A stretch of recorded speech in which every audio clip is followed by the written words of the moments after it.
think this all happened kind of like I said, from some higher The energy subconscious spirit, level. subconscious level type of thing. Exactly, Right. exactly. Right. But And yeah, is that that when was you like the moved to LA? You just no, went straight no. to LA? I still have a whole marriage in between there, Oh, and then okay, keep separation. going. So yeah, I met this girl after a month or two, and we ended up, I met her family, and I wasn't allowed to hang out with her or be with her unless and until we actually got married. That was like the only way she was like, I met her parents, and they were like, "You want to sew?" Like the first day, when I walked in the house, like, "So you want to marry our daughter?" And I was just like, "Yeah, of Wow. course." Wow. I mean, That's commitment. like, Sure. exactly.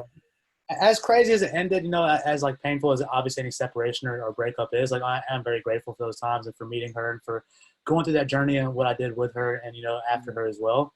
But she kind of helped me in the very beginning, to get a car, to start driving around and researching and sourcing and finding different places to buy hair and finding about the factories and everything like that. So we started doing that together, and then in a short 3 months, maybe four at the most later, we're in New Jersey getting married, in America. And we made it together maybe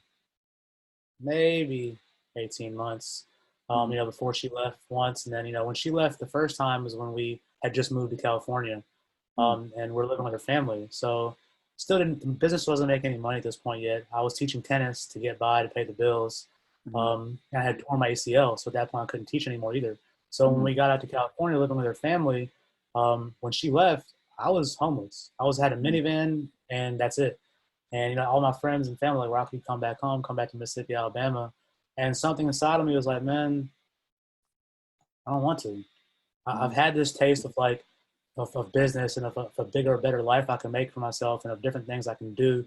I want to keep trying, I had also felt that, that I'm going to be able to do what I need to do in California. So I started doing it. I mean, I was depressed, man. I was getting back into drugs a little bit. I was drinking every day, but I was also still answering my phone, driving to clients, meeting clients, going to salons, going to barbershops, going to beauty stores every single day, in a minivan with my suitcase, my bag, with my clothes probably not even washed properly, but going directly to people, meeting them, talking to them face to face, eye to eye, and being real with them, telling them how the business works, telling them what I do for the business, telling them how hard I'm going to work for them. And those people that I met during that time, they know me to this day. I guess they could feel like the energy. They could feel like, this dude just being straight up real with us. Like, I'm I would hungry. like the business like that. He's hungry. He's ready to eat. He needs it, and he's being straight up. And like, I'd rather do business with him than someone else that's polishing the phone, 100 miles away or something like that. And they stuck with me till this day. That's dope. So yeah, like I just kept going, man. That was about 3.5, 4 years ago now. And came full circle from literally minivan, living in the minivan, staying in hostels. Barely not knowing, like I'm a felon, right? I can't get an apartment.